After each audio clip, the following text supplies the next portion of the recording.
குடும்பங்களின் முக்கியத்துவத்தை கடவுள் உணர்த்துவதற்காகத்தான் இஸ்ரவேல் மக்கள் அவர்களுக்கு கொடுக்கப்பட்ட நியாயப்பிரமாண கட்டளைகளை நீங்கள் ஆராயும் போது குடும்பத்துடன் அவருடைய சன்னிதானத்திற்கு வருவதற்கான வார்த்தைகளை, நிறைய வார்த்தைகளை நீங்கள் கவனிக்கலாம். நீயும் உன் பிள்ளைகளும் கர்த்தருடைய சந்நிதியில் வந்து என்கிற வார்த்தைகளை அடிக்கடி நீங்கள் நியாயப்பிரமாணத்திலே கவனிக்கலாம். நீங்கள் அந்த யாத்ராகமத்தின் புத்தகத்தில் இருந்து அதை தொடர்ந்து உபாகமத்தின் புத்தகம் வரைக்கும் நீங்கள் அதை கவனிக்கலாம். குடும்பங்கள் எவ்வளவு முக்கியமானது என்பதிலே கடவுள் எவ்வளவு அக்கறை உள்ளவராய் இருந்தார் என்பதையும் நாம் புரிந்து கொள்ளலாம். ஈசாக்கு ரெபேக்கா வாழ்க்கையிலிருந்து பல பாடங்களை நடைமுறையாக நம்முடைய வாழ்க்கைக்கு நாம் கற்றுக்கொண்டோம். இது ஒரு தலைப்பு சார்ந்த செய்தியாய் இருப்பதினாலே ஒருவேளை இந்த நபர்களுடைய வாழ்வில் இருந்து நாம் சில குறிப்புகளை கற்றுக்கொண்டு அடுத்த குடும்பத்திற்கும் நாம் போய் சில விஷயங்களை நாம் கற்றுக்கொள்ளலாம். ஒரே பகுதியிலே நாம் இருக்க வேண்டும் என்கிற அவசியம் இல்லை. ஏனென்றால் இது ஒரு தலைப்பு சார்ந்த பிரசங்கமாக இருப்பதினாலே கடந்த தியானத்திலே நாம் கவனிப்போம். உகந்த திருமண வாழ்க்கைக்கான சரியான ஆயத்தத்தை ஒரு தேவனுடைய பிள்ளைகள் எப்படி மேற்கொள்ள வேண்டும், சமநிலை அன்பு என்பதை பார்த்தோம். வாழ்க்கை துணையுடன் போதுமான நேரத்தை செலவழிக்க வேண்டும் என்று நாம் பார்த்தோம். நாவின் ருசிகளுக்கு நாம் கவனமாக இருக்க வேண்டும் என்று பார்த்தோம். அது நம்முடைய ஆரோக்கியத்திற்கும் நம்முடைய பொருளாதாரத்திற்கும் கூட அது நல்லது. கடைசியாக நான் உங்களுக்கு சொன்னேன், குடும்பத்தினரின் உரிமைகளையும் உணர்வுகளையும் மதிப்பளிக்க நாம் கற்றுக்கொள்ள வேண்டும். புண்படுதல் அல்லது ஒருவருடைய உணர்வுகளையும் அவர்களுடைய உரிமைகளையும் புண்படுத்துதல் தவறானது. இது நம்முடைய குடும்பங்களில் அதிகமாய் இந்த நாட்களில் நடப்பதுதான் மிக சோகமானது. பல இடங்களுக்கு நான் போய் ஆண்டவருடைய வார்த்தையை நான் அறிவிக்கும் போது இப்படிப்பட்ட ஆலோசனைகளுக்கு நிறைய பேர் என்னிடத்தில் வருகிறதையும் அவர்களோடு நான் பேசக்கூடிய தருணங்களும் எனக்கு உருவாகிறதை நான் கவனிக்க முடிகிறது. அடுத்து இவர்களுடைய வாழ்வில் இருந்து 2 விஷயங்களை நாம் கற்றுக்கொண்டு அடுத்த பகுதிக்கு நாம் போவோம். அடுத்து இவர்கள் வாழ்வில் இருந்து நாம் கற்றுக்கொள்ள வேண்டிய பாடம் என்ன? சரியான வழிகாட்டுதலுக்கான கவனம் நமக்கு இருக்க வேண்டும். பிள்ளைகளை நீங்கள் வழிகாட்டும் போது, ஆலோசனை சொல்லும் போது, ஏதோ ஒரு செயலை செய்ய அவர்களை நீங்கள் வழிநடத்தும் போது அவர்களுக்கு சரியான வழிகாட்டுதலை நீங்கள் கொடுக்க வேண்டும். நீங்கள் பெற்றோர்கள்கிட்ட பெரிய லேக்கிங் அதுதான். அவர்கள் கொடுக்கிற அந்த கைடன்ஸ், பிள்ளைகளுக்கு கொடுக்கிற அந்த வழிகாட்டுதல் என்பது பல சமயங்களிலே திருமறை சார்ந்ததாக அது இருப்பதில்லை. வேதாகமத்தின் அடிப்படையில் இருந்து பிள்ளைகள் ஒரு முடிவை எடுக்கவோ, ஒரு காரியத்தை தீர்மானிக்கவோ, ஒரு செயலை செய்யவோ நாம் அவர்களை வழிநடத்த வேண்டும். அந்த சாரமே இல்லாமல் வேறு யாரையோ நாம் மனதில் வைத்துக் கொண்டு அப்படி இருக்கணும், இப்படி இருக்கணும், இப்படி போகணும், அப்படி போகணும், இந்த மாதிரி செய், அந்த மாதிரி செய் என்று நாம் வழி நடத்துவது அவர்களுடைய விசுவாச கேட்டுக்கும் வழிவகுக்கும், நம்முடைய கிறிஸ்தவ குடும்ப சூழலுக்கும் அது ஊறு விளைவிக்கும். இதை நீங்கள் கவனிக்கலாம். ஆதியாகமத்தின் புத்தகம் 27ஆம் அதிகாரத்தில் நீங்கள் இந்த காரியத்தை கவனிக்கலாம். ஆதியாகமத்தின் புத்தகம் 27ஆம் அதிகாரத்தில் முதல் 4 வசனங்களிலும் அடுத்து வருகிற 6வது வசனத்திலிருந்து 7வது வசனம், மன்னித்துக் கொள்ளுங்கள், 6லிருந்து 17 வரைக்கும் 17 வரைக்கும் உள்ள வசனங்களையும் நீங்கள் எடுத்து பார்ப்பீர்களானால் ஒரு தகப்பனும் ஒரு தாயும் தங்கள் பிள்ளைகளுக்கு எப்படி ஒரு வழிகாட்டுதலை கொடுக்கிறார்கள் என்பதில் இவர்கள் இருவருமே தவறி போகிறதை நீங்கள் கவனிக்கலாம். நான் சொன்னேன், மனிதன் என்று இருப்பான் என்றால் அவனிடத்தில் நல்ல விஷயங்களும் இருக்கும், நாம் எச்சரிக்கையாக இருக்க வேண்டிய விஷயமும் இருக்கும். நல்ல விஷயங்களை எடுத்துக்கொள்ளலாம், எச்சரிப்பாக சொல்லப்படுகிற விஷயங்களுக்கு நாம் கவனமாக இருக்கலாம். மனிதர்களிடத்தில் நிறைவும் குறைவும் சகஜமானதுதான். இப்போ 27 முதல் 4 வசனங்களிலே நம்ம வாசிக்கிறோம், ஈசாக்கு தன்னுடைய இறுதி ஆசீர்வாதத்தை தன்னுடைய மூத்த குமாரனுக்கு கொடுக்க வேண்டும் என்கிற ஒரு ஆசையினாலே அவனை வனாந்தரத்துக்கு அனுப்பி அல்லது வனத்திற்கு அனுப்பி, நீ போய் ஒரு மிருகத்தை வேட்டையாடி கொண்டு வந்து அதை எனக்கேற்ற விதத்தில் சமைத்து எனக்கு கொடு, நான் அதை சாப்பிட்டு உன்னை ஆசீர்வதிக்கட்டும் என்று அவர் சொல்லுகிறார். அவரை ஆசீர்வதிக்க வேண்டும் என்று நினைத்தது தவறில்லை. ஆனால் அதற்கு முன்பு அவர் சொன்ன வார்த்தைகள் ஏற்புடையது அல்ல. அல்லவா? அவனை அவர் ஆவிக்குரிய ரீதியாக ஏதும் உணர்த்தவில்லை. உத்தரவாதம், பொறுப்புகள் ரீதியாக அவனுக்கு அவர் எந்த விதமான உணர்வையும் கொடுக்கவில்லை. அவருக்கு தேவை ருசியான சாப்பாடு, அதில் தான் அவர் கவனமாக இருக்கிறார். நீ போய் அதெல்லாத்தையும் எடுத்துட்டு வா, நான் சாப்பிட்டு உன்னை ஆசீர்வதிக்கிறேன்னு சொல்கிறாரு. உடனே இவரும் சந்தோஷமாக புறப்பட்டு வனத்துக்கு போகிறதை, காட்டுக்கு போகிறதை நாம் கவனிக்கிறோம்.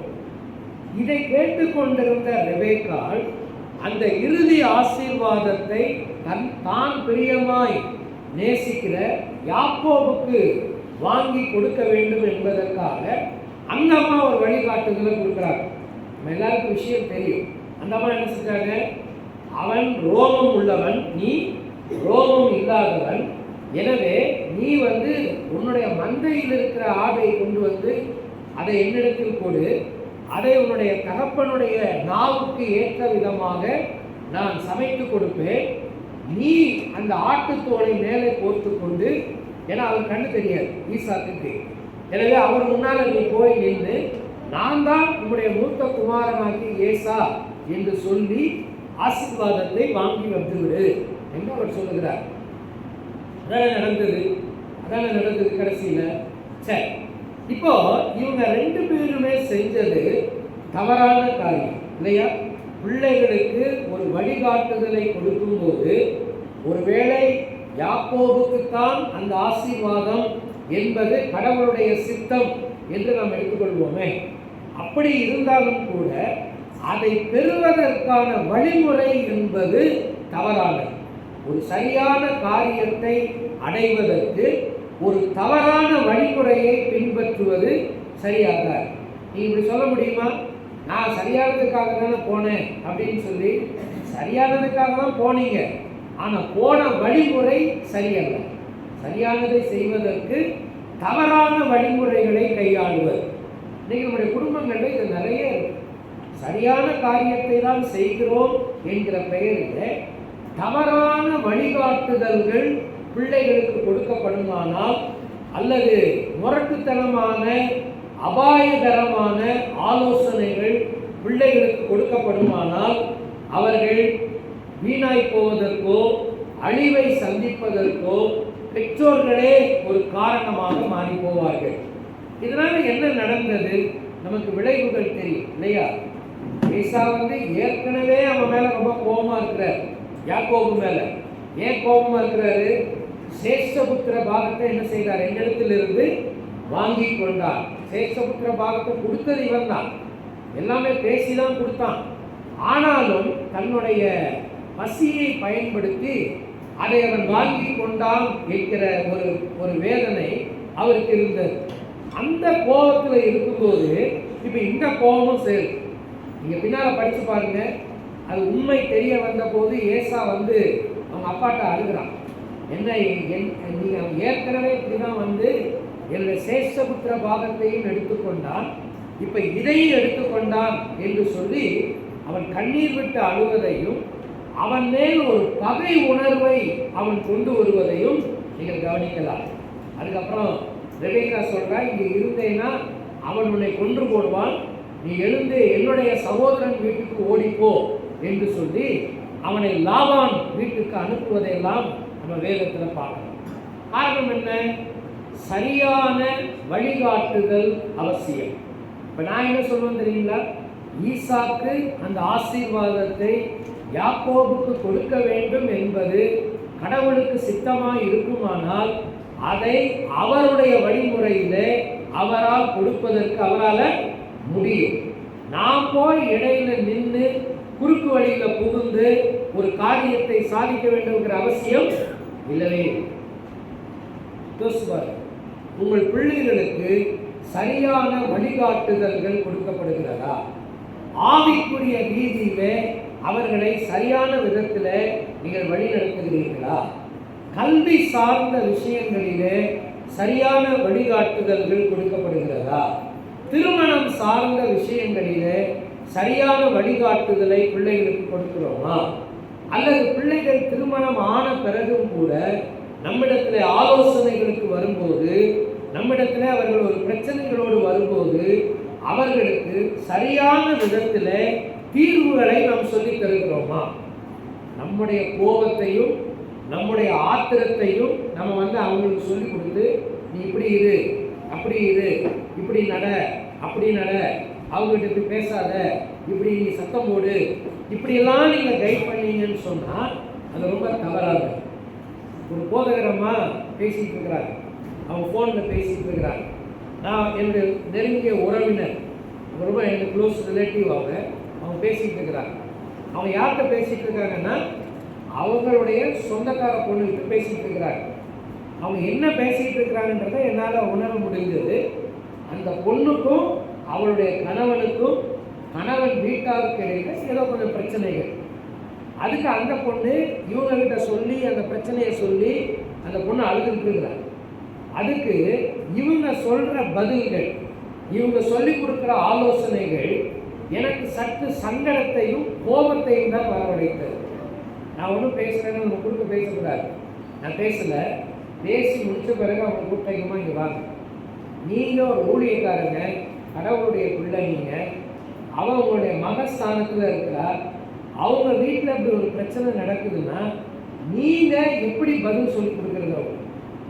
அவங்க செய்கிறதெல்லாம் அவங்க செய்கிறது தப்பாக இருக்கலாம், அந்த மாப்பிள்ளை செய்கிறது தப்பு தான், அவள் செய்கிறதெல்லாம் தப்பு தான், ஒருவேளை அவங்க வீட்டார் செய்கிறதெல்லாம் தப்பு தான், அதுக்கு நடந்து கொள், இப்படி நடந்து கொள்னு நீங்கள் ஒரு சொல்லிக் கொடுக்குறீங்க. இந்த முறை சரியானது தானா? இதை அந்த பெண் பயன்படுத்தினால் அந்த குடும்பத்தில் அவள் போய் சமாதானமாக தொடர்ந்து வாழ முடியுமா? நீங்கள் சொல்லிக் கொடுக்குற ஆலோசனைகள் தொடர்ந்து அவள் அந்த குடும்பத்தில் சமாதானமாய் வாழ்வதற்கான வழிகளை உருவாக்க வேண்டுமே தவிர குடும்பத்தை பிளவுபடுத்துவதற்கான ஆலோசனைகள் சொல்லப்படக்கூடாது.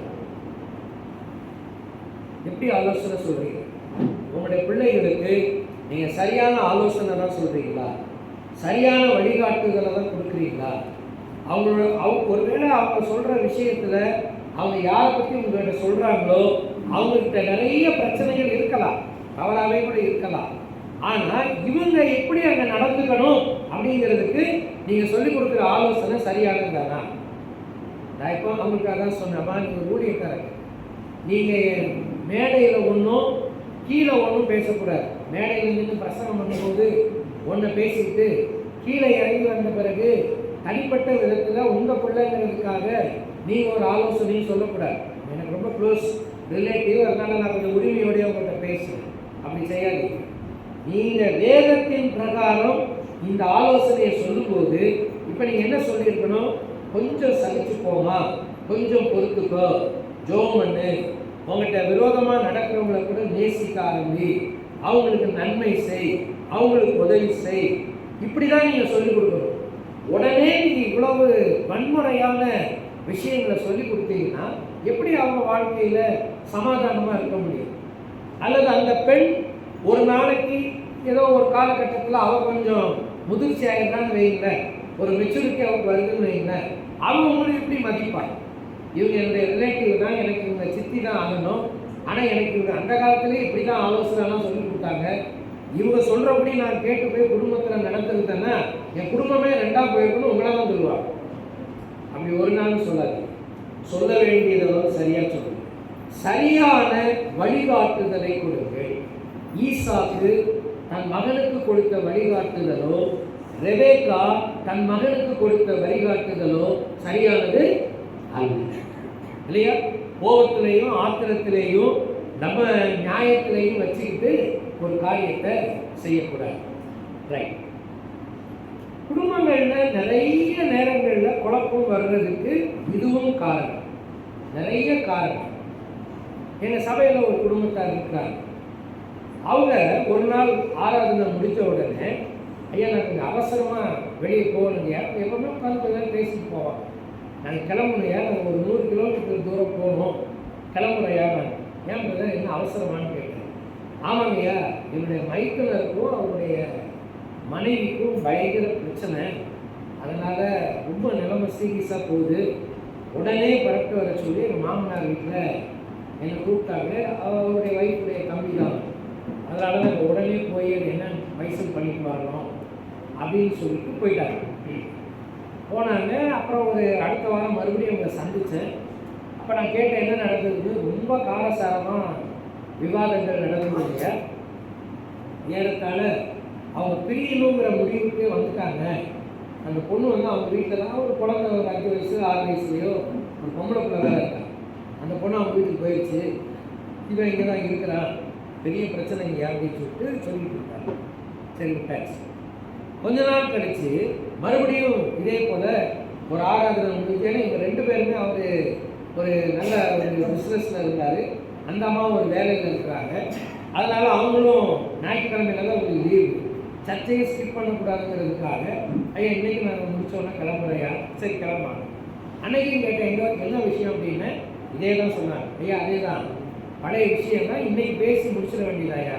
என்ன முடிச்சிடணும்? எங்கள் மாமனார் வீட்டில் கூப்பிட்டாங்கய்யா, வாங்க அதை பிரித்து வச்சுருவோம், இதுக்கு மேலே ஆகாது, கோர்ட்டில் வந்து டைவர்ஸ் கேஸ் அப்ளை பண்ணிடுவோம், நீங்கள் தயவுசெய்து வாங்க, நீங்கள் வந்து அதை பேசுங்க, பெரிய மருமகன் என்கிற விதத்தில் நீங்கள் பேசுங்க அப்படின்னு சொல்லிட்டாங்க. நான் போகிறேன். நான் ஒன்றே ஒன்று சொல்கிறேன், பிரித்து வைக்கிறது ரொம்ப சுலபம், ஆனால் சேர்த்து வாழ வைக்கிறது ரொம்ப ரொம்ப கஷ்டமான காரியம். என்னதான் பிரச்சனைகள் இருந்தாலும் நான் சொல்கிற ஒரு விஷயத்தை மட்டும் நீங்கள் செய்யணும். என்னையா செய்யணும்? சரி நீங்கள் சொல்கிறது ஒன்றும் எடுபடாதுன்னு வச்சுக்கோமே, அவங்க பேசுகிறதெல்லாம் பேசட்டும், எவ்வளோ காரசாரமானாலும் பேசட்டும், ஆனால் உங்களிடத்தில் ஆலோசனை கேட்பாங்க இல்லையா? அப்போ நீங்கள் ஒன்றே ஒன்று சொல்லுங்கள். என்ன சொல்லுங்கள்? பொண்ணையும் மாப்பிள்ளையும் தனியாக பேச விடுங்கன்னு நீங்கள் சொல்லுங்கன்னு சொல்லுங்கள். பொண்ணையும் மாப்பிள்ளையும் என்ன செய்யுங்க? தனியாக பேச விடுங்க. ஐயா அவங்க எப்படி அவங்களே அடிச்சு, நான் சொல்கிறத நீங்கள் செய்யுங்க போயிட்டாரு. அதே மாதிரி அவங்க உச்சக்கட்டத்துக்கு பிரச்சனை அடைஞ்சு பெண் வீட்டாரா எண்ணிட்டாங்க, வாங்க இனி அவ்வளோதான் முடிச்சுக்கலாம் அப்படின்னு சொல்லி அவங்க கோபாவேசமாக வாசலுக்கு போயாச்சு, இவங்களும் பேசியாச்சு, பயங்கர கோபம். அப்போ இவர் அந்த வீட்டுக்கு மூத்த மருமகன் என்கிற விதத்தில் சரி இவங்க நான் சொன்னது ஞாபகம் வந்துட்டு, சரி நான் சொல்கிறத கொஞ்சம் கேளுங்க, கடைசியாக பிரியர்கள் முடிவு பண்ணிட்டீங்க, நான் சொல்கிறத ஒரு தடவை கேளுங்க, என்ன சொல்லுங்கள்? அவனையும் அந்த பொண்ணையும் ஒரு அரை மணி நேரம் அவங்க தனியாக பேச விரும்பினாங்கன்னா அவளை விட்டுருங்க தனியாக, ஏன்னா பிரியர்கள் முடிவாயிடுச்சு, பேசி முடிவு பண்ணியிருக்கோம். நான் பெண் வீட்டாரும் ஒன்றும் பேச முடியல, மாப்பிள்ளை வீட்டாரும் இதுக்கு ஒன்றும் பதில் சொல்ல முடியல, பிரியர்கள் முடிவாயிடுச்சு இல்லை, சரி கடைசியாக தான் அவன் பேசி முடிவு பண்ணட்டுமே அப்படின்னு சொல்லி முடிவு பண்ணிட்டாங்க. யாரும் சளைத்தவர்கள் கிடையாது, பொண்ணும் மெத்த படித்தவர், பையன் டாக்டரேட் வாங்கினவர், எல்லாம் நல்லா படித்தவங்க தான், 2 குடும்பமும் பெரிய குடும்பம் தான். கடைசியில் என்னாச்சு? என்னடா நீ பேசுறியா அவன் கூட? பேசுகிறேன். இந்த பொண்ணு பேசுகிறேன். உள்ளே போனாங்க, ஒரு ரூமில் விட்டு கதவை அடைச்சிட்டாங்க. அந்த பெண் வீட்டாருமே எனக்கு வெளியே போயிட்டாங்க, அவங்க உட்கார கூட இஷ்டம் இல்லை, வெளியே போயிட்டாங்க. கொஞ்ச நேரம் கழித்து அந்த பெண்ணும் மாப்பிள்ளையும் வெளியே வந்த பிறகு தான் இவங்க உள்ளே வந்தார். என்ன நடந்துச்சுன்னு கேட்குறேன். அவர் சொன்னார், ஐயா எங்கள் எல்லாரும் மூஞ்சியிலையும் கை பூசிட்டாங்க 2 பேரும் அப்படின்னாங்க. என்ன ஆச்சுன்னு கேட்டேன். ஐயா திருப்பி வந்து உட்காரும் போது அவனை பார்த்தா அந்த பொண்ணு பக்கத்தில் போய் உட்காந்துட்டு இருக்கிறாங்க. அவங்க யார் பக்கத்தில் உட்காந்துருக்கிறான்? யாரும் ஒன்றும் சொல்லவே இல்லைங்கய்யா, பேசிட்டு வாங்கன்னு சொன்னான். திருப்பி வெளியே வரும்போது அவன் எங்கள் பக்கத்துக்கு வரவே இல்லை, அவன் ஆட்டோமேட்டிக்காக போய் அந்த பொண்ணு பக்கத்தில் உட்காந்துருக்காங்க அப்படின்னாங்க. இதைத்தான் நான் அன்னைக்கே சொன்னேன் அப்படின்னு. இதைத்தான் நான் அன்னைக்கே சொன்னேன். சரி, அப்புறம் என்னாச்சு? நாங்கள் சேர்ந்து வாழ்ந்துக்கிறோம், நீங்கள் கிளம்புறேன்ட்டாங்க அவங்க 2 பேர். அவங்க 2 பேர் என்ன சொல்லிட்டாங்க? நாங்கள் சேர்ந்து வாழ்ந்துக்கிறோம், நீங்கள் எல்லாம் என்ன செய்யுங்க, செட்டில் ஆகிருக்க அப்படின்ட்டாங்க. சேர்ந்தாங்க, வாழ்ந்தாங்க. அதுக்கு பிறகு ஒரு குழந்தை. ரொம்ப சமீபத்தில் அந்த பையன் வந்து அவன் தூரத்தில் இருக்கிறான். அவனை இங்கே கூட்டிகிட்டு வந்து இங்கே நாங்கள் அவன் ஞானஸ்தானம் கொடுத்து அனுப்புகிறாங்க. பையன் வேண்டவர்கள் அவன் வந்து இன்னைக்கு அவங்க குடும்பமாக அந்த ஊரில் சந்தோஷமாக இருக்கிறான். இப்போ நான் கேட்டேன், என்ன பண்ணுறது? அதான் ஏன் நீங்கள் சொன்ன அம்பு தான் கடைசி அம்பா விட்டேன் நான், அது ஒர்க் அவுட் ஆயிடுச்சு அப்படின்னு. அது கடைசி அம்பு இல்லையா, அதுதான் முதல்ல விட வேண்டிய அம்பு. அது நீ கடைசியில் விட்டுருக்க. பல நேரங்களில் உங்களுடைய தலையீடுகளும் பெரியவர்களுடைய தலையீடுகளும் உங்களுடைய கோபாவேசங்களும் உங்களுடைய கருத்துக்களையும் உள்ளே திணிக்காமல் பிள்ளைகளுக்கு வேதத்தின் அடிப்படையில் அவங்க என்ன பண்ணுங்க, கவுன்சில் சரியான விதத்தில் வழி நடத்துங்க. என்ன சொல்லணுமோ அதை சொல்லுங்க. சூழ்நிலை என்ன என்பதை ஆராய்ந்து அதற்கேற்றவாறு நல்ல முடிவுகளை சொல்லுங்க. ஒர்க்குத்தனமாக சொல்லாதீங்க. அதையும் சூழ்நிலையை பார்த்துக்கோங்க.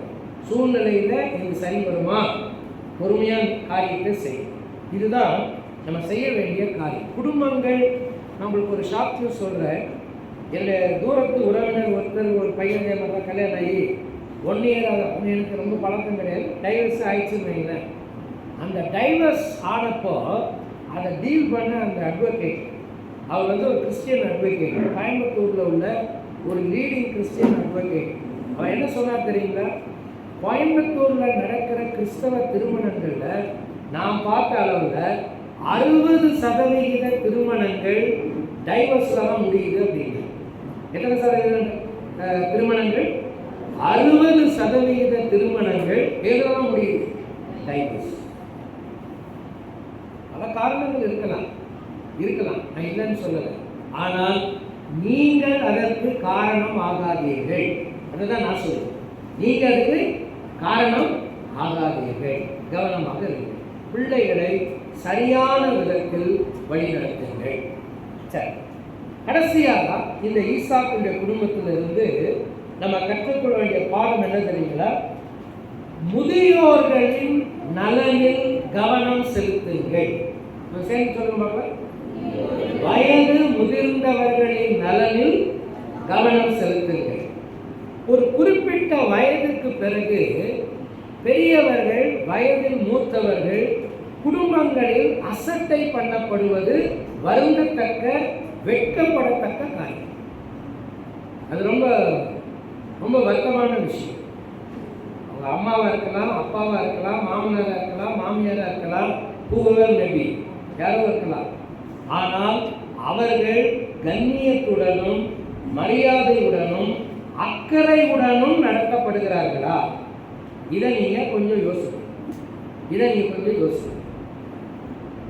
எனக்கு ரொம்ப நெருங்கிய ஒரு போதகர் உடுமலைப்பேட்டையிலிருந்து ஒரு 40 கிலோமீட்டர் தூரத்தில் இருக்கிற அமராவதி என்கிற ஒரு அணை டேம் இருக்கிற இடத்துல அவர் ஒரு ஹோம் வச்சுருக்காரு. ஹோம் ஃபார் ஏஜ் கேர் என்கிற பேரில் வச்சுருக்கிறாரு. என்னோட மிக நெருங்கிய நண்பர். அவருக்கு ஒரு நல்ல திருச்சபை இருக்கிறது. ஒரு வேதாகம கல்லூரி ஒன்று நடத்துகிறாரு. அதில் தான் நானும் போய் டீச் பண்ணுறேன். எல்லா வாரமும் நான் போய் டீச் பண்ணுறேன். ஒவ்வொரு செவ்வாய்க்கிழமையும் நான் போவேன். அவங்க ஹோமை நான் அடிக்கடி விசிட் பண்ணுவேன். ஒரு 45 பேர் இருக்கிறாங்க. பெண்கள் அதிகமான பேராகவும் ஆண்கள் கொஞ்சம் கம்மியானவர்களாகவும் அவங்க இருக்கிறாங்க. நல்ல முறையில் அவங்களை பராமரிக்கிறாங்க. அதுலெல்லாம் ஒன்றும் இவரை குறை சொல்ல முடியாது. இவர் பாஸ்டர் வந்து நல்ல சாப்பாடு, நல்ல தங்குமிடம், எல்லா விதங்களிலேயும் யாரும் குற்றப்படுத்த முடியாத அளவுக்கு அந்த ஹோமை அவர் நடத்திட்டு இருக்காரு. அதை எங்கள் கண்ணில் நாங்கள் பார்க்கணும். ஆனால் என்னதான் இவங்க ராஜ சொருக்க கொடுத்தாலும் அந்த பெற்றோர்களுடைய மனதில் இருக்கிற அந்த ஏக்கத்தை யாராலும் என்ன செய்ய முடியாது? மாற்ற முடியாது. இதுல யாருமே இல்லை அப்படின்னு இருக்கிறவங்களை விட எல்லாரும் இருந்தும் கைவிடப்பட்டவர்கள் தான் நிறைய பேர் இருப்பாங்க. எல்லாரும் இருந்தும் நிறைய பேர். இப்ப சமீபத்தில் ஃபேஸ்புக்கில் வந்த ஒரு உண்மையான சம்பவம் என்ன தெரியுங்களா? ஒரே மகன் தன்னுடைய தாய் நல்லா படித்தவங்க குடும்பம், அவரும் பெரிய ஏதோ ஒரு நல்ல ஒரு பொசிஷன்லேருந்து ரிட்டையர்ட் ஆனவங்க, அந்த அம்மாவும் ஒரு பெரிய பொசிஷன்லேருந்து ரிட்டையர்ட் ஆனவங்க. ஒரே பையன், இவனை ரொம்ப நல்லா வளர்த்து ஆளாக்கி படிக்க வச்சு வேலை வாங்கி அவனுக்கு நல்ல திருமண வாழ்க்கை செய்து கொடுத்த பிறகு தன்னால் கவனிக்க முடியாது என்று சொல்லி தாயின் தகப்பனை கொண்டு போய் இந்த முதியோர் இல்லத்தில் விட்டு விட்டார். அந்த ஷாக்லேயே அவங்க 2 பேரும் தற்கொலை பண்ணி செத்து போயிட்டாங்க. அந்த ஐயாவும் அந்த அம்மாவும் தற்கொலை பண்ணி செத்து போயிட்டாங்க. இதுதான் இன்றைய நிலை. யோசிச்சு பாருங்க, உங்க வீட்டில் வயது முதிர்ந்தவர்கள் எப்படி பராமரிக்கப்படுகிறார்கள்? சரியா? இப்ப ஈசாக்குக்கு என்ன சம்பந்தம்? 27:1 வாசிங்க.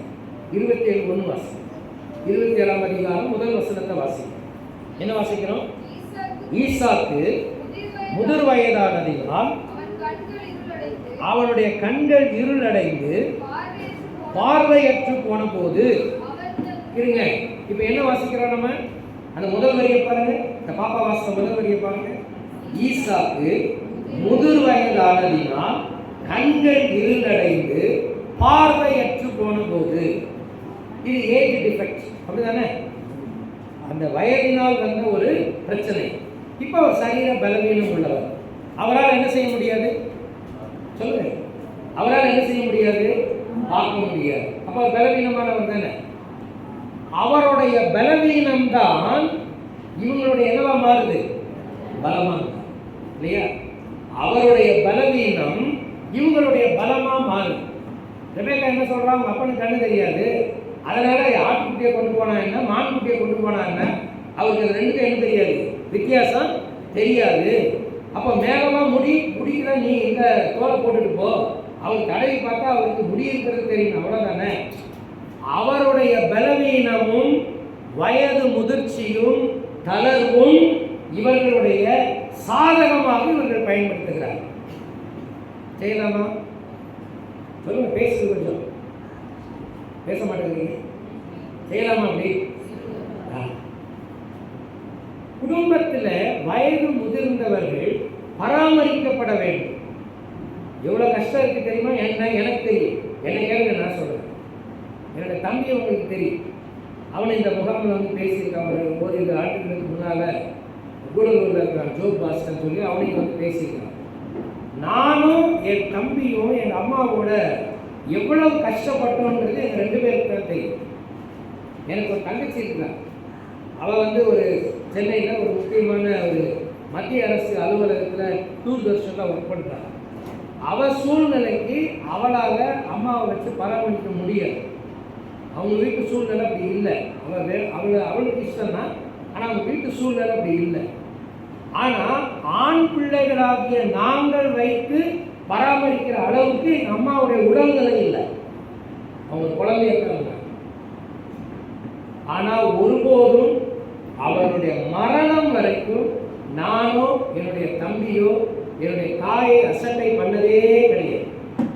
நிறைய பேர் சொன்னாங்க, இந்த ஹோமில் விட்டுருங்க, இந்த ஹோமில் விட்டுருங்க, நீங்கள் ஊழியத்தில் இருக்கிறீங்க, நானும் ஊழியத்தில் இருக்கேன், அவனும் ஊழியத்தில் இருக்கான், கஷ்டம், பராமரிக்கிறதுலாம் ரொம்ப கஷ்டம்.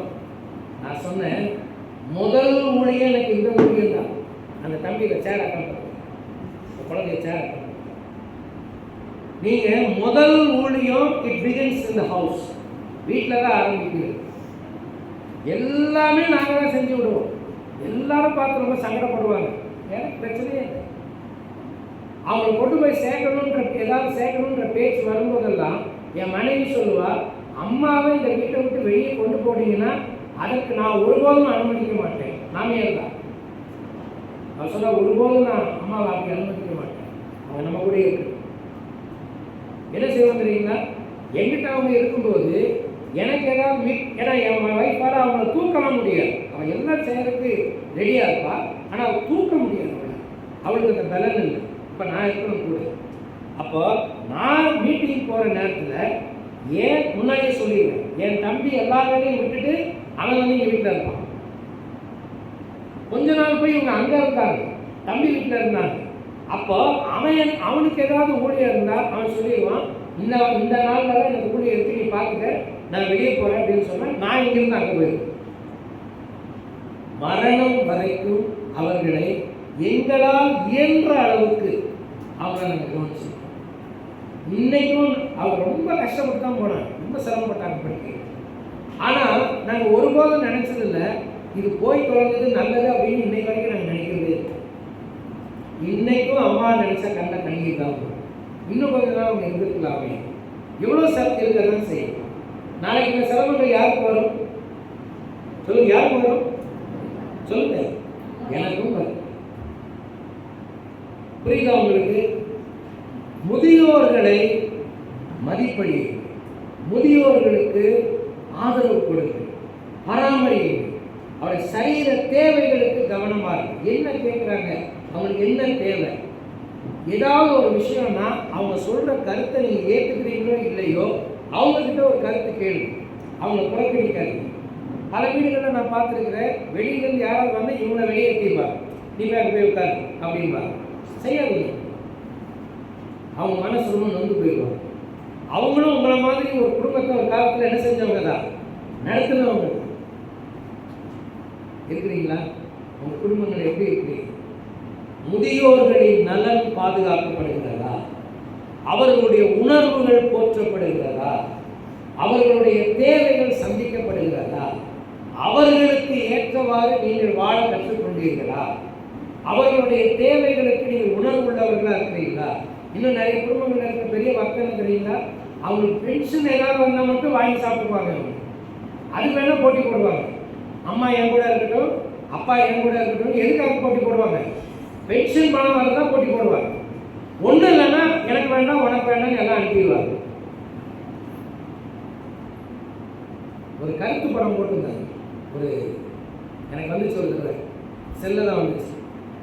ஒரு அம்மா இருக்கிறாங்க, 4 பசங்க, 4 பேரும் அம்மாவுடைய ஒருத்தன் 2 பக்கமும், இன்னொருத்தன் 2 பேர் ஒரு பக்கம் கையை பிடிச்சிக்கிட்டு அம்மா ஏன் அம்மா ஏன் அம்மான்னு எல்லாரும் 4 பேரும் கத்துறாங்க, சண்டை போடுறாங்க அம்மாவுக்காக. அதே அம்மா வயசான பிறகு இந்த படத்தில் போட்டிருக்கு, 4 பேரும் எனக்கு வேண்டாம் உனக்கு வேண்டாம்னு தள்ளி விடுறாங்க அந்த அம்மா. யோசிச்சு பாருங்க, நிஜம் அதுதானே, நிஜம் அதுதானே. முதிர்ந்தவர்கள் பராமரிக்கப்பட வேண்டும், பாதுகாக்கப்பட வேண்டும், போற்றப்பட வேண்டும், அவருடைய உணர்வுகள் மதிக்கப்பட வேண்டும்.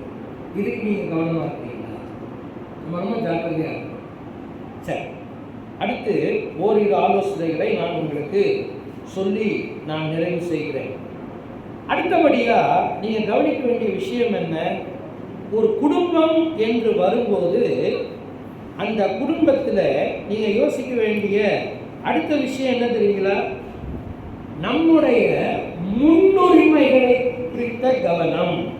எல்லாம் சேர்ந்து சொல்லுங்க, சத்தமாக சொல்லுங்க. நம்முடைய முன்னுரிமைகள். இத்தனை பேர் சேர்ந்து சொன்னீங்கன்னாலும் கொஞ்சம் பலமாக சத்தம் வரும்னு நினைக்கிறேன். சொல்லுங்க, முன்னுரிமைகள், ப்ரையாரிட்டிஸ். இப்போ நம்ம குடும்பங்களில் பெரிய பிரச்சனையாக இருக்கிறது என்ன தெரியுங்களா? எதுக்கு எதை முதல்ல செய்யறது, எதை ரெண்டாவது செய்யறது. இப்போ நம்ம என்ன செய்யறோம்? தலையில செய்யறோம். இது என்ன வேடிக்கைன்னா, நம்ம எதையும் நிராகரிக்கவில்லை, ஆனால் எதை முதல்ல செய்யணுமோ அதை பின்னாடி செய்யறோம், எதை பின்னாடி செய்யணுமோ அதை எங்க செய்யறோம்? முன்னாடி செய்யணும். ப்ரையாரிட்டிஸ். இப்போ நீங்கள் இதுக்கு ஒரு குடும்பத்தை எடுத்துக்கொள்ளலாம். லூக்கா எழுதின நற்செய்தி நூல் 10வது அதிகாரத்திற்கு நீங்கள் திருப்பி கொண்டு வாருங்கள். லூக்கா எழுதின நற்செய்தி நூல் 10வது அதிகாரம் 38வது வசனத்தில் இருந்து 42வது வசனம் வரைக்கும் உள்ள வேத பகுதிகளில் ஒரு குடும்பத்தை பற்றி நாம் வாசிக்கிறோம். உங்க எல்லாருக்கும் தெரியும், மார்த்தாள், மரியாள், லாசரு என்ற ஒரு குடும்பம். இந்த குடும்பத்தை பற்றி பைபிள் என்ன சொல்லுது? நமக்கு சில விஷயங்கள் தெரியாது, இவங்களை பற்றி தெரியாது. என்ன தெரியாது? மார்த்தாளுக்கு கல்யாணம் ஆச்சா இல்லையா தெரியாது. மரியாள் திருமணம் ஆனவளா இல்லையா தெரியாது. லாசரு திருமணம் ஆனவனா இல்லையா தெரியாது. இவங்க 3 பேருக்கும் அப்பா அம்மா இருந்தாங்களா, உயிரோடு இருந்தாங்களா தெரியாது. கணவன்மார்கள் இருந்தார்களா தெரியாது. லாசருக்கு மனைவி இருந்தாரா தெரியாது. இதெல்லாம் அன்னோன் ஃபேக்ட்ஸ். நம்மளா ஒரு முடிவு பண்ணிட்டோம். மார்த்தாள் பெரியவள், மரியாள் ரெண்டாவது, லாசரு மூணு. ஒருவேளை லாசரு அண்ணனா கூட இருந்திருக்கலாம், மரியாள் அப்பாவை கூட இருந்திருக்கலாம், சகோதரின்னு தானே வருகிறாங்க. ஆனால் நம்முடைய கணிப்பு சரியாக தான் இருக்கணும்னு நான் நம்புகிறேன். மார்த்தாள் மூத்தவளாக இருந்திருக்கணும், மரியாள் ரெண்டாவதாக இருந்திருக்கணும், லாசரு மூணாவதாக இருந்திருக்கணும். இந்த குடும்பம் ஆண்டவராகிய இயேசு கிறிஸ்துவுடனே எப்படிப்பட்ட உறவில் இருந்ததாக வேதம் நமக்கு சொல்லுகிறது. 11வது அதிகாரம், யோவான் எழுதின நற்செய்தி நூல் 11வது அதிகாரம் 5வது வசனத்தை வாசிக்கும். 11வது அதிகாரம் 5வது வசனம்.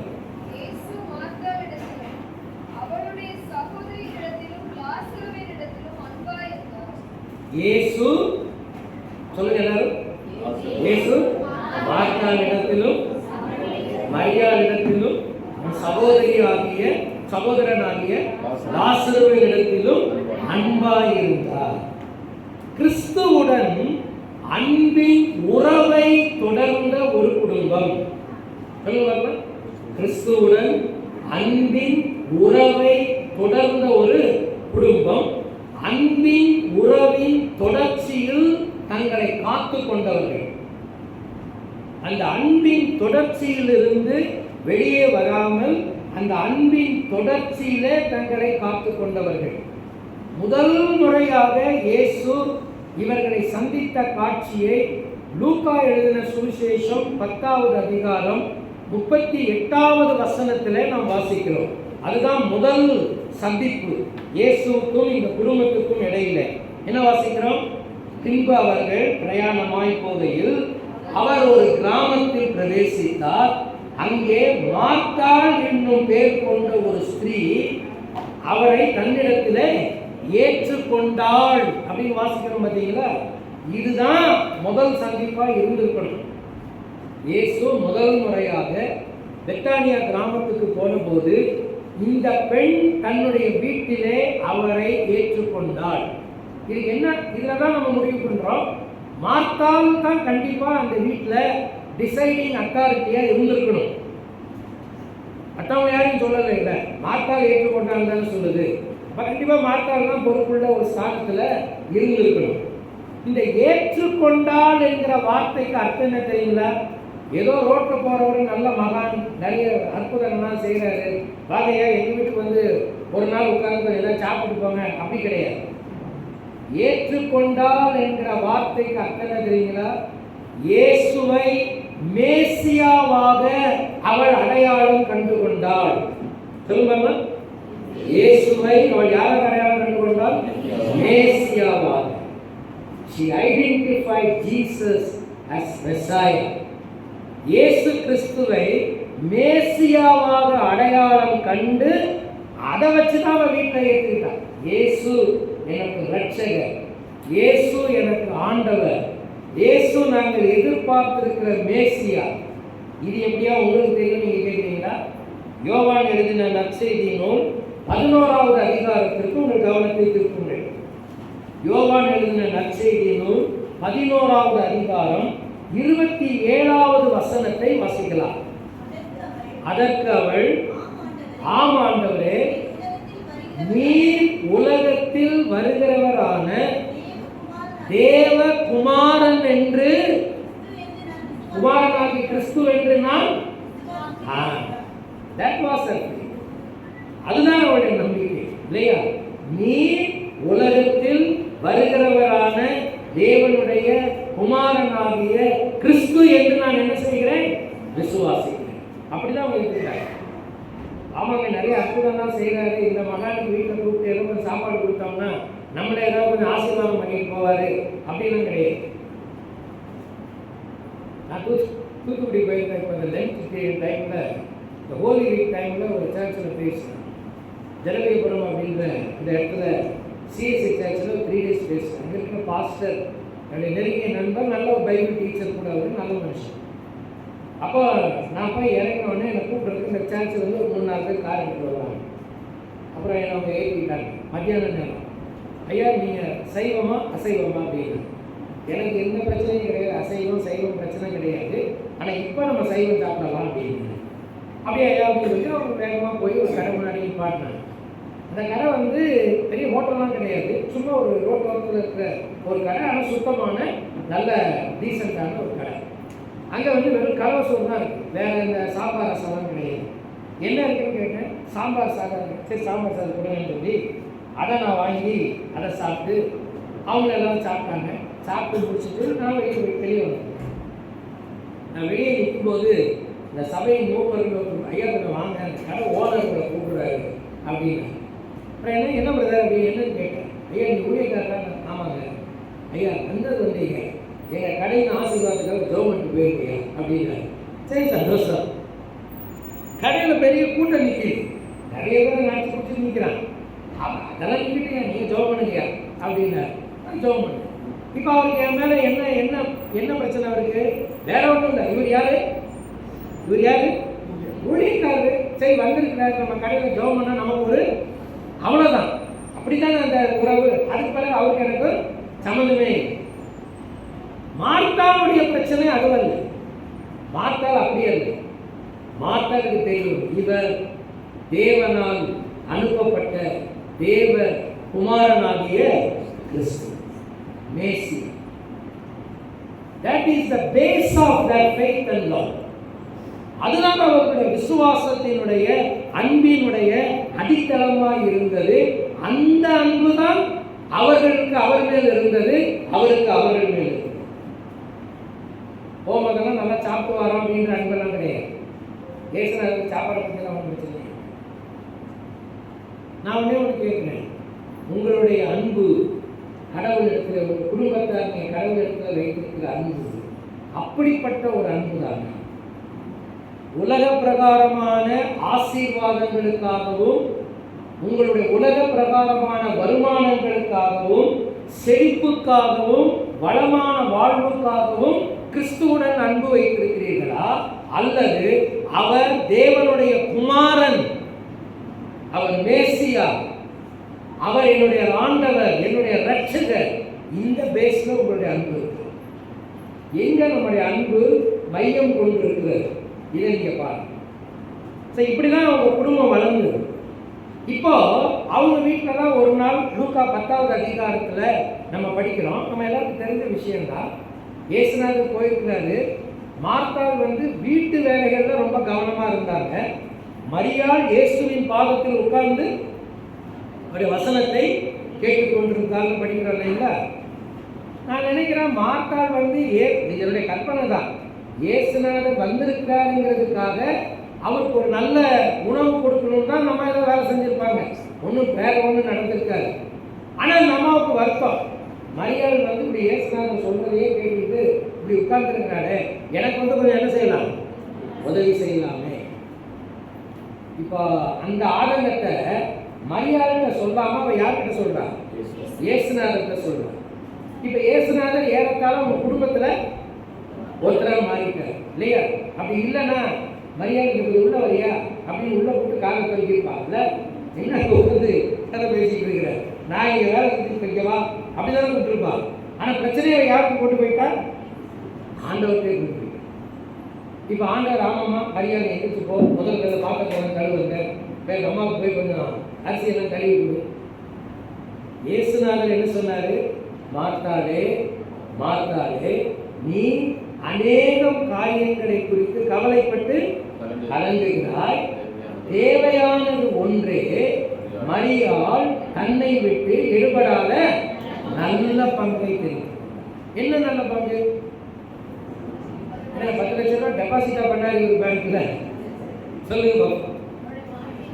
அவருடைய பாதத்தில் உட்கார்ந்து அவருடைய வார்த்தையை அவர் என்ன செய்தால் அதுதான் நல்ல பங்கு. அவருடைய பாதத்தில் அமர்ந்து அவருடைய வார்த்தையை கேட்டுக்கொண்டிருந்ததை தவிர வேற ஒன்றும் அவர் செய்யல. இப்ப ஆண்டவருடைய அங்கே இது என்னவென்றால், ஸ்டேட்மெண்ட் என்ன, புத்திமதி என்னவென்றால், வேலை செய்வது தவறில்லை. வீட்டு வேலையை அப்புறம் யார் செய்யலாம்? வேலை செய்யறது தப்பு இல்லை, வேலையை நம்ம செய்ய வேண்டியதுதான். ஆனால் இப்ப முன்னுரிமையை எதுக்கு கொடுக்கணும்? அவருடைய வசனத்தை கேட்கணும். முன்னுரிமை.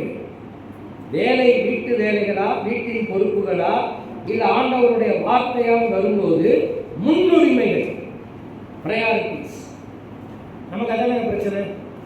ஏன் நீ பைபிள் வாசிக்கல? எங்கெங்கயா டைம் இருக்குது? காலையில் எதிர்த்தா படுக்கிற வரைக்கும் என்ன மாதிரி தான் இருக்குது, வேலையாக தான். நீ வேலைகளை எல்லாம் விட்டு விட்டு பைபிள் உட்காந்து மட்டும் படிச்சுட்டு நான் சொன்னாங்க என்னைக்காவது உங்ககிட்ட சொல்லுங்க, சொல்லல. இல்லை வேலை செய்யணுமா? பேச மாட்டேங்கிறீங்க. செய்யணும். படிக்கணுமா? படிக்கணும். தொழில் செய்யணுமா? செய்யணும். வியாபாரம் பண்ணணுமா? பண்ணணும். வீட்டு வேலை செய்யணுமா? செய்யணும். ஒரு நாளைக்கு வீட்டில் பெண்கள் அமைதியாக இருக்காங்கன்னா வீட்டு நிலைமை எவ்வளோ பரிதாபன்றது நமக்கு தெரியும் இல்லையா? ரொம்ப கஷ்டம் தெரியுது, எல்லாமே தெரியுது. ஆனால் இதன் நடுவிலேயும் முன்னுரிமை யாருக்கு கொடுக்கப்பட வேண்டும்? வாலிப பிள்ளைகளாக இருக்கலாம், பெரியவர்களாக இருக்கலாம், ஆண்களாக இருக்கலாம், பெண்களாக இருக்கலாம். உன்னுடைய வாழ்க்கையிலே கடவுளுக்கும் அவருடைய சமூகத்துக்கும் முன்னுரிமை கொடுக்கிறாயா? இப்போ செய்கிற வேலையை கொஞ்சம் அப்புறம் செய்யலாம்னு பிளான் பண்ணுங்க. இப்போ செய்கிற காரியத்தை இன்னும் கொஞ்ச நேரம் கழித்து செய்யலாம், அதுக்கு ஒரு டைமை நிர்ணயம் பண்ணுங்க. கண்டிப்பாக ஒரு நேரத்தை நான் ஆண்டவருடைய பாதத்தில் என்ன செய்வேன்? செலவழிப்பேன், கொடுப்பேன். அந்த தீர்மானம் வரும். நேரம் இல்லைன்னு சொல்றதெல்லாம் ரொம்ப ஈஸி தான். நான் சொல்றேன், நீங்க வருத்தப்படாதீங்க. இப்படிதான் கேட்டேன் அவங்ககிட்ட. நீங்க என்ன தப்பா நினைக்காதீங்க. பெங்களூருக்கு ஒரு கேம்புக்கு போயிருக்கோம். அது இங்கிலீஷ், தமிழ், கன்னடா 3 பேரும் வந்திருந்தாங்க. அவங்க சேர்ச்சில் 3 பேர் இருக்கிறாங்க. கன்னடாலையும், தமிழ்லையும், இங்கிலீஷ்லையும் அந்த 3 லாங்குவேஜ் கலந்து. அப்போ இந்த பைபிள் ஜெபம் அப்படின்னு பேசும்போது கொஸ்டின் அவர் வச்சிருந்தாங்க, கேள்விங்க. அப்போ அதில் ஒருத்தர் எழுதி கேட்குறாரு, ஐயா நாங்கள் பெங்களூரில் இருக்கிறோம், உங்களுக்கு தெரியும் இந்த பெங்களூர் எவ்வளோ ஒரு பிஸியான சிட்டின்னு நீங்களே பார்க்குறீங்க. இங்கே ராகு பகல்லாம் ஒன்றா தான் இருக்கும். எங்களுக்கு இந்த அலைச்சல்லையும் இந்த டென்ஷன்லையும் பைபிள் வாசிக்கிறதுக்கும் ஜோம் பண்ணுறதுக்கும் எங்களுக்கு என்ன கிடைக்க மாட்டேங்குது? நேரமே கிடைக்க மாட்டேங்குதுயா. நாங்கள் என்ன செய்யறது? நான் இப்படி தான் கேட்டேன், தம்பி நான் உனக்கு கேட்கறது கோச்சிங் பண்ணுறீங்க அப்படின்னு. உனக்கு ஏதாவது காதல் இருக்காளா அப்படின்னு கேட்டேன். அவன் எப்படியே பரபரன்னு முடிச்சான். சும்மா தமாஷை தான் கேட்குறேன் அப்படின்னா. ஏங்க அப்படின்னா, காதலியை பார்க்காம இருப்பியா அப்படின்னு கேட்டேன். அது எப்படிங்க அப்படின்னு தெரியுது. அப்புறம் தெரியுதா இல்லையா உனக்கு? முள்ளுக்குள்ள குதிச்சாவது, சாக்கடைக்குள்ள உட்கார்ந்தாவது, வட்டி அடிச்சாவது போய் பார்க்குறேன் இல்லை. அப்போ அந்த ஆத்திரம் இருக்குல்ல உனக்கு. அதே போல அதை விட ஒப்பிட முடியாத அளவுக்கு ஆண்டவர் எப்படிப்பட்டவர்? அவன் பதிலே சொல்லல. எதை வேண்டுமானாலும் ஒதுக்கி வை, எதை வேண்டுமானாலும் தள்ளி வை, எதை வேண்டுமானாலும் நீ கொஞ்சம் பின்னால செய். ஆனால் தேவ சமூகத்தை என்ன செய்யாதே? சொல்லுங்க. இன்னைக்கு நினைப்பீங்க, சரி நாளைக்காவது உட்காந்து பைபிள் படிக்கலாம்னு நினைப்பீங்க. உங்களுக்கு அடுத்த நாள் அந்த ஞாபகமே வராது. ஆமா நேற்று யோசித்தோம், இன்னைக்கு அதை பற்றி என்ன செய்யல. நான் ஊழியர்காரங்கிட்ட இன்னும் ஸ்ட்ரிக்டாகவே சொல்லுவேன், ஊழியர்கள் வேதத்தை மட்டும் அல்ல புத்தகங்களை படிப்பதற்கும் நேரத்தை கொடுங்கன்னு சொல்லுவேன். நம்ம நிறைய பேர் ஊழியர்காரங்க உட்கார்ந்துருக்கோம். ஊழியர்கள் நீங்கள் புத்தகங்களை, நல்ல ஆவிக்குரிய புத்தகங்களை என்னைக்கு படிக்கிறதை நிறுத்துகிறீர்களோ உங்களுடைய பிரசங்கங்கள் வறண்டு போகும். Your messages will dry up. சொன்னதே நீங்க திரும்பி திரும்பி சொல்லிட்டே இருப்பீங்க. என்லார்ஜ்மெண்ட்ஸ் இருக்க, புதிய ரெவலேஷன்ஸ் இருக்க. புக்குன்னா எனக்கு ஏகப்பட்ட குப்பை மாதிரி நிறைய கிடைக்குது நமக்கு. அது எல்லாத்தையும் படிச்சவங்க செலக்ட் பண்ணணும், நேரம் கொடுக்கணும். கொடுத்தா சில நேரம் என் மனைவியை கூட வீட்டில் இருக்கும்போது 12:30 மணி 1 மணி சத்தம் போடுவோம் உள்ள. அப்பா மணி 12 1 மணி ஆகுது, அது படுங்க கொஞ்சம் நேரம். திரும்பி காலையில் ஊழியர்கள் இருக்கணும்.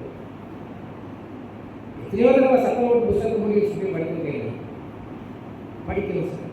உட்காரணும், வேதத்தை தியானம் பண்ணணும், நேரங்களை செலவழிக்கணும். பரிசுத்தவான்கள் பெரிய பொக்கிஷங்களை கொடுத்து போயிருக்கிறார்கள். அதனுடைய ஆழங்களை நீங்கள் பார்க்க வேண்டும், அதை நீங்கள் ருசிக்க வேண்டும். இல்லாவிட்டால் சரியான போஷாக்கை திருச்சபைக்கு நாம் கொடுக்கவே முடியும்.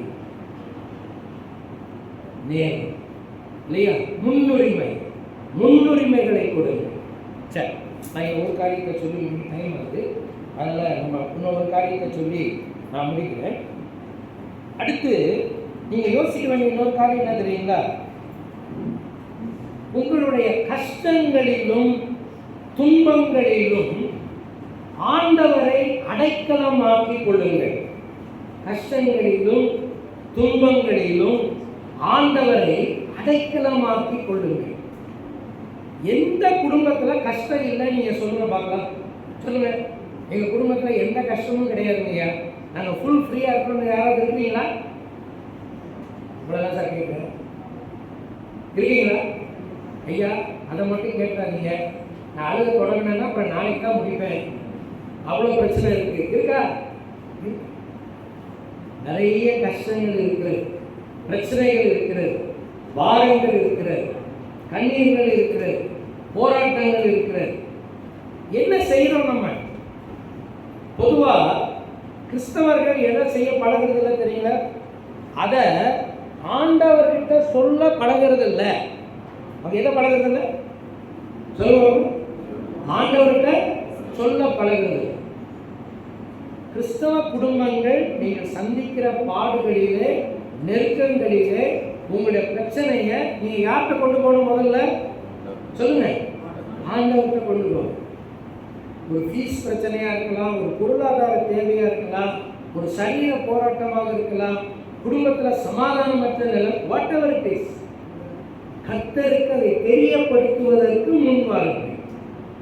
அற்புத நம்பர் என்னன்னு பார்க்காதீங்க, பத்திரிகை எடுத்து அற்புதம் நடப்பதற்கு என்னை நீங்கள் தொடர்பு கொள்ளுங்கள் அப்படின்னு அவசர ஜெப உதவி நம்பர்களை தேடாதீங்க. அது ஒரு ஆரோக்கியமான வளர்ச்சி அல்ல. ஆண்டவர் என்ன சொல்லியிருக்கிறாரு? ஆபத்து காலத்து என்னை நோக்கி கூப்பிடு, நான் உனக்கு மறு உத்தரவு அறிக்கை செய்கிறேன், நீ என்னை இல்லைங்க இப்போ அப்படி இல்லை, நான் சொல்றது மாதிரி கேள்வி. ஆபத்து காலத்தில் இப்போ எங்க பால்ராஜ், நான் பழனியில் இருக்கிறேன், ஆபத்து காலத்தில் பழனியில் இருக்கிற பால்ராஜை நோக்கி கூப்பிடு, அவன் என்னை நோக்கி கூப்பிடுவான், அதற்கப்புறம் நான் உனக்கு விடுதலை தருவேன் அப்படின்னு ஆண்டவர் சொல்றதா சொன்னா நீங்க நம்புவீங்களா? நீங்க பார்த்தா நம்புவீங்க தான் தெரியல. இருக்குங்க, அப்படியே இருக்கட்டும், எதுக்கு உங்க நம்பரை கொடுத்துட்டு போங்க, இருக்கிற 10 நம்பர்கள் அதுவும் ஒன்றா இருக்கட்டும். அடுத்தவர்கள் நமக்காக ஜெபிப்பது தவறல்ல, ஆனால் ஒருபோதும் ஜெபம் வியாபாரமாக கூடாது. ஜெபம் என்ன இருக்கக்கூடாது? வியாபாரமாக கூடாது.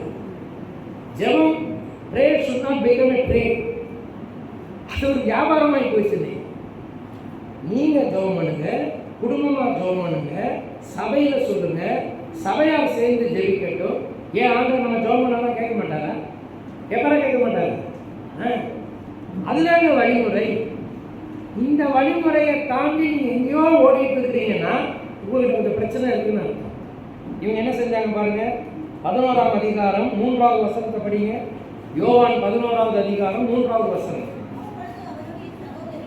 அப்பொழுது அவருடைய சகோதரிகள், ஆண்டவரே நீ சிநேகிக்கிறவன் வியாதியாய் இருக்கிறான் என்று சொல்ல அவரிடத்திற்கு யார் அனுப்பினார்கள்? ஆள் அனுப்பினார்கள். அந்த காலத்தில் போன் கிடையாது, தொலைத்தொடர்புகள் கிடையாது, இப்போ நமக்கு இருக்கிற ஃபேக்ஸ் அது ஒன்றும் கிடையாது. ஏதாவது ஒரு பிரச்சனைனா என்ன செய்யணும்? ஆள் தான் போய் சொல்லணும். பிரச்சனைன்னு வந்த உடனேயே மார்த்தாவும் மரியாளும் அதாவது கலிலேயா பகுதியிலே ஊழியம் செய்து கொண்டிருந்த இயேசுவுக்கு செய்தி அனுப்பினார்கள். இவங்க இருக்கிறது யூதேயா பகுதி. கலிலேயா பகுதிக்கு ஆள் அனுப்பி இந்த மாதிரி எங்களுக்கு ஒரு பிரச்சனையா வாங்க, நீங்க ஒண்ணு கத்துக்கணும். எதையுமே யார்கிட்ட சொல்ல பழகுங்க? யார்கிட்ட சொல்ல பழகுங்க? ஆண்டவர்கிட்ட சொல்ல பழகுங்க. குடும்பமாக கடவுளிடத்தில் அதை தெரியப்படுத்த பழகுங்க. அது நல்ல பழக்கம். நம்ம பைபிளில் வாசிக்கிறோம், ஆண்டவர் உடனே வரல. ஏன் உடனே வரலன்னா, ஆண்டவர் அங்கு ஒரு அற்புதத்தை செய்வதற்கு ஏற்கனவே திட்டமிட்டு இருந்தார், அதனால தான் வரல. அதுக்கப்புறம் அவர் வந்தார், அற்புதம் நடந்ததெல்லாம் நமக்கு தெரியும். இப்போ நீங்கள் கற்றுக்கொள்ள வேண்டிய பாடம் என்ன? முதலாவது அதை கர்த்தருக்கு தெரியப்படுத்துங்கள். ஜெபம் சில நேரங்களில் கேட்கப்படலாம், கேட்கப்படாததை போல தோன்றலாம். ஆனால் கர்த்தர் காரியங்களை கவனித்துக் கொள்வார். நான் சொல்றது புரியுது? கேட்கறதுக்கு ஒரு வேலை நடக்காம போகலாம், கொஞ்சம் லேட் ஆகிற மாதிரி தோணலாம். ஆனால் உங்களுக்கு ஒன்று தெரியுமா? காரியத்தை யார் பார்ப்பாரு? அவர் பார்ப்பார். அவர்கிட்ட சொல்லிட்டீங்கல்ல, அவர் பார்ப்பார். அவர் அதை ஹேண்டில் பண்ணுவார். அது எவ்வளோ நாள் ஆகுது, எவ்வளோ காலம் ஆகுது, எல்லாமே அவர்கிட்ட விட்டுருங்க, நீங்கள் பேசாமல். ஆனால் அவர்கிட்ட சொல்லப்படாது. இன்னைக்கு நம்முடைய குடும்பங்கள் எல்லாம் அற்புத பிரசங்கியார்கள் பின்னால் படையெடுத்திருப்பது தான் வருத்தமான காரியம். வெகுஜன பிரசங்கிகள் இவர்களுக்கு பின்னால் படையெடுத்து கொண்டு அவங்க வைக்கிற அற்புத கூட்டங்களுக்கு போறதும், அங்க போய் உட்கார்ந்த நேரத்தை செலவு பண்றதும், அவங்களுடைய போதனையே பைபிள்ல இருந்து வித்தியாசமா போகுது. ரொம்ப சமீபத்தில் ஒரு பிரசங்கியார், பிரபலமான பிரசங்கியார் ஒன்று பிரசங்கம் பண்ணி அது நிறைய பேருக்கு பெரிய அதிர்வலைகளை ஏற்படுத்தியே. அது யூடியூப்ல இருக்கு. அவர் என்ன பிரசங்கம் பண்ணாரு தெரியுங்களா? உங்க சபையில அற்புதங்களோ அடையாளங்களோ நடக்காவிட்டால் அந்த சபைக்கு நீங்க என்ன செய்யாதீங்க, போகாதீங்க. ஒவ்வொரு வாரமும் அற்புத அடையாளம் நடந்துட்டு சபையில எதை வச்சு அவர் அவர் சொல்றாரு, அப்போஸ்தலர்கள் காலத்துல எங்க நடந்தது, எப்ப நடந்தது, எதுக்கு நடந்தது, அதெல்லாம் கேள்வியே கிடையாது. இப்படி போன்ற பிரசங்கிகள் பெருத்து போன இந்த காலங்களிலே ஏன் இந்த சபை உங்களுக்கு இவ்வளவு ரிஸ்க் எடுத்து இதெல்லாம் தயார் பண்றாங்க? யோசிச்சு பாருங்க. இந்த கேம்பை நடத்துறதுல எவ்வளவு சவால்கள் இருக்கு உங்களுக்கு தெரியுமா? நம்ம படுக்கிறதுக்கு இடம் கிடைச்சிருது, தட்டுக்கு என்ன வந்துருது சொல்லுங்க, சாப்பாடு வந்துருது, நல்ல வசதிகள் எல்லாம் கிடைச்சிருது. இதுக்கு பின்னால எத்தனை வழிகள் இருக்கிறது என்பது உங்களுக்கு தெரியுமா? இதெல்லாம் தாண்டி திருச்சபை ஏன் இதை செய்கிறது என்றால், விசேஷமாக இந்த நம்முடைய இந்த ஐக்கியம் எதற்காக நம்ம சபை மக்கள் இதை நடத்துறாங்கன்னா, நீங்க தேவனுடைய வார்த்தையில் என்ன செய்யப்படணும், அதுதான் இந்த நோக்கம்.